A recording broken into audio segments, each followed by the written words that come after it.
So today is all about canning salsa. So this is the start of my salsa. Yep, and there goes my lens again. So anyway, in the pot I have 5 jalapenos. They're small off of my plant. There are 2 Corno de Toro peppers in there. They're kind of sweetish. So, and I already have in there garlic salt, complete seasoning, and ground cumin. So, bring you back when I put my tomatillos in. Alright, so the tomatoes are in, and I forgot to bring you guys back with me. So these are about 10, I'd say about 10 minutes in right now. So I'll bring you back whenever after I get these all done down and blended for a taste test. Okay, so these have been, I do these on a high boil for about 10 to 15 minutes, and you can see that they are really mushy. Now I wash mine really good before I put them in the pot because I don't want to have to go through the whole fact of, okay, give me a minute, let me clean you guys up so you can see. Let me wipe your eyeballs. Alright, so I don't want to take these out, put them in a blender, put them back. So I use my immersion blender, okay, and that's my go-to tool for doing this. Now this is gonna get kind of noisy, I think, so because I do make soap and you're fuzzy all over again. Alright, so here, let me wipe your eye. You got something in there real quick. Alright, so I can't keep the I don't have a plexiglass to put here to keep the steam from getting all up in you guys' face. So anyway, I do make soap, and I have a different immersion blender that I use for my soap. It's a red one. So if you guys, yeah, so this is not the one I use for soap. This one is actually for this. So this is going to get noisy. So I'm going to pause you guys and blend this up, and I will be right back. Okay, so as you can see, I have this all blended. Now what I'm going to do with this is I'm going to take this back over to the stove, and I am going to let it simmer for a few minutes. I'm going to taste it and see if it needs any extra seasoning, spices, or salts. If it does, I'm going to add those to it. Like I said, I'm going to let it simmer for about 10 to 15 minutes just so that it slightly thickens up. And then what I'm going to do is bring you guys back whenever I start putting this in jars for canning. Alright, so bring you back then. Okay, so we're back, and I'm ready to can up or jar up my salsa. And anybody that knows me knows that I don't like seeds in my salsa. So I made a comment earlier about the citric acid instead of using lemon juice, because I don't like the way that lemon juice changes the flavor, because it does. It slightly does, but I don't like it. Okay, so I use the citric acid by Ball, but I also have the bigger bag that you can buy on Amazon, and I will not be putting a link down below. So you can do that if you want to buy that, or you can just get the Ball one from Walmart. Okay, so anyway, as I said, I made the comment earlier about how much to put in the pint jars, and I thought it was a tablespoon or a teaspoon. It's actually not. It says add 1/4 of a teaspoon of citric acid per pint, or a 1/2 a teaspoon per quarts, and then you process accordingly to whatever. So I am going to only do 1 jar for you. Okay, so I have my citric acid. I put it in there, put my little spoon to the side. I have a tendency of dropping stuff, so I close everything on just regular. Okay, so I go through and do this way because I get the seeds out of it. Like I said, I don't like seeds. So I am actually filling my jar up to a 1/2 inch headspace instead of the 1 inch headspace, because I know that I can. Okay, and how do you know what is 1 inch? Okay, so let me grab a jar real quick and I'll show you. You can go and buy you one of those little measuring tools. You can buy the whole kit. Okay, or if you already know how to can, you know where your limitations are at. Okay, so I'm going to show you on this jar. When they say leave 1 inch, that's this ring here. That's this one. When they say leave a 1/2 inch, that's this one.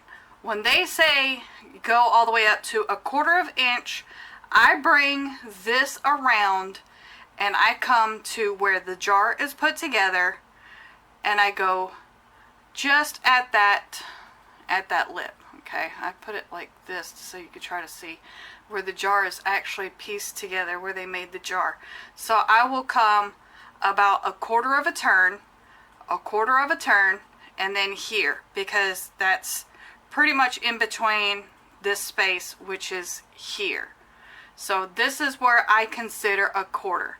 Okay, so I'm filling my jars up to this line, to this screw-on piece here, to the start. Okay, this is 1 inch, this is a 1/2, this is a 1/4, and then so forth. Well, it's not a 1/4, but here's about a 1/4. So I'm doing mine just at this one, at this line. Okay, so once you have all your jars filled and you are ready to put them in a can, in the canner, you are going to get a cloth or whatever you are going to use. Personally, I use paper towels. I don't have one, but I'm using my towel for demonstration purposes. I wet it with vinegar. Vinegar cuts grease. Even though this doesn't have grease in it, it will cut through anything. So if you want to trust hot water, you trust hot water. I trust vinegar. And what you're going to do is you are going to clean the rim. You're not cleaning this. You are cleaning this top piece here. Okay, so let me get my towel out of the way before I wind up putting it in. Okay, so what you are cleaning is this piece right here. The piece that your lid is going to sit on. Okay, that's what you want to clean. This down here doesn't matter. That's gonna get dirty. It can stay dirty. Well, not dirty, but you know, you don't have to clean it if you drip some down the jar. If you're OCD, go for it. I'm not. So you're going to clean just the top, very top, where your lid is going to sit on, because that's the part that is going to seal. Now these lids, you do not have to put them, well, the ball lids say that you don't have to heat them up anymore to put them on. I don't heat these. These are mainstay universal lids for regular mouth. I don't heat them up. I don't do anything to them. When I'm done doing this, I put my lid on, I put my ring on, and I pop it in the canner.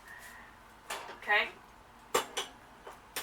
Now, that one is already done. So what I'm going to do is I'm going to grab, okay, here it is.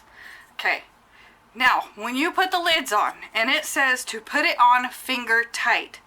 Now, if you're not sure what finger tight is, everybody has different finger tight. So, if I told my husband to come in here and put this on finger tight, he'd lock it down. I mean, you'd never get the lid off, but that's him. Okay, so these are still hot. So, what I do, okay, is I grab my, let me move this out of the way real quick.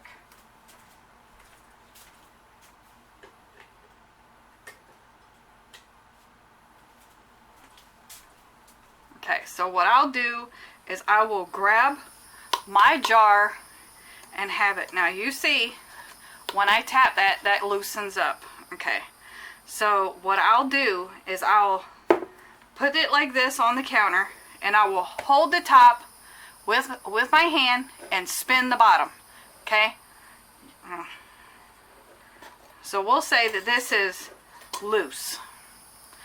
Hold the top, spin the bottom. When you get to where your hand goes with it, like you just saw, okay, we'll do it again because that jar is hot. Okay, so that's loose. You want to bring it to where it's tight. You know, it's just on there. That's not tight. Now you want to hold the top, spin the bottom. You don't want to put it on so tight that it's not going to get any pressure. So put it on. If you think it's too tight, you can do like a Tattler lid. You can put it all the way on and go back a little bit. You see? As long as you can do this and your ring does not move, you're safe. Okay?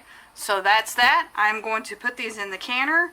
Once I get everything jarred up, I have a couple of them sitting here, but I only wanted to show you guys one because that's all it takes. Yeah, you're going in the canner, so you can stop that. So you put them in your water bath canner for 20 minutes. Haha, see there?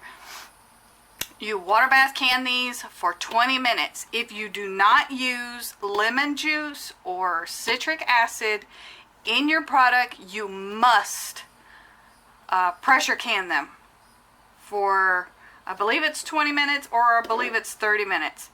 But you can water bath can them as long as you use something to bring the acidity up, which is your citric acid or lemon juice.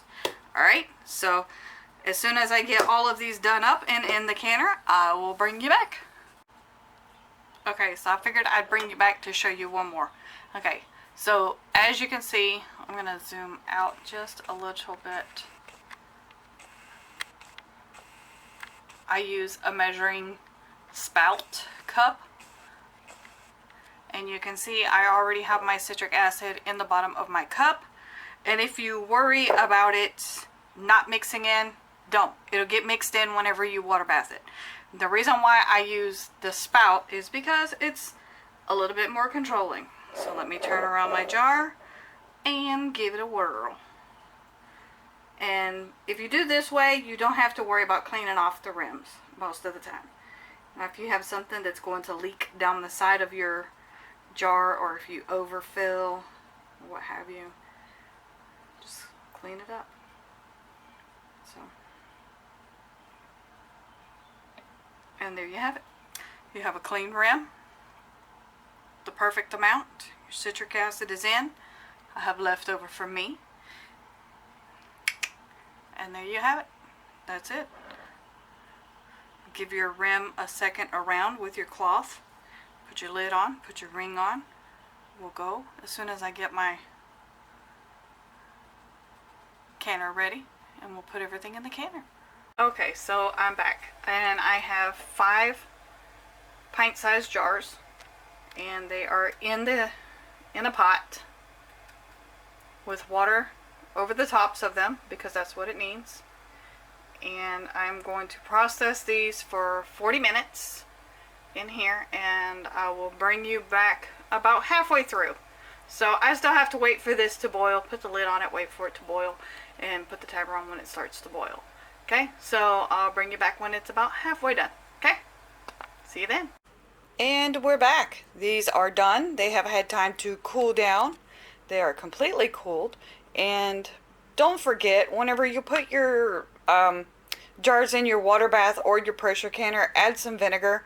Because if you don't, you will wind up with this. And it's easy to come off. All you have to do is just wash them. I mean, you're supposed to wash everything. So you just take off your rings, wash them up real good, label them, and put them away. So there you have it. We are all done. And that's what it sounds like when they are all done. So I'll bring you along for some other stuff. If this video helped you out, I would appreciate it if you would hit that like button, subscribe to my channel, and if you think that this will help somebody else out, share it with them, even if they're a beginner or a seasoned canner. Okay?